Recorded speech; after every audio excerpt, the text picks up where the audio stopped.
I així és com ho recordo.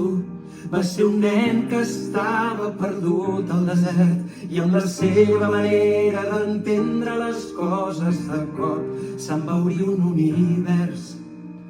Potser només va ser un somni a causa dels deliris de les 7, però alguna cosa dins meu es va moure al sentir la rialla d'aquell nen.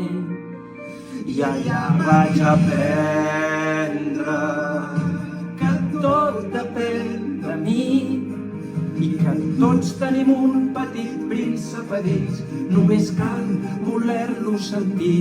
I allà vaig aprendre que l'essencial és invisible als ulls i que aprendre a estimar i ser feliç és el que vull.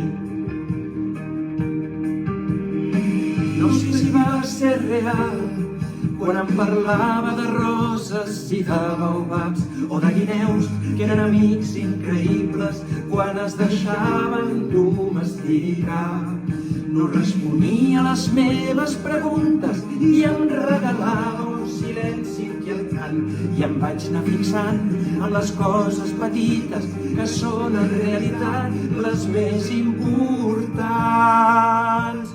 I allà vaig aprendre que tot depèn de mi i que tots tenim un petit príncep a dins, només cal voler-lo sentir. I allà vaig aprendre a mirar-me el món d'una manera diferent. I això ho va fer ell. I allà vaig aprendre a recordar que jo també vaig ser un nen.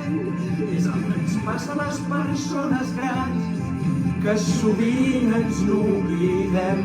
I allà vaig aprendre que l'essencial és invisible als ulls i que aprendre a estimar i ser feliç és el que vull. I ell va ensenyar-m'ho com ningú.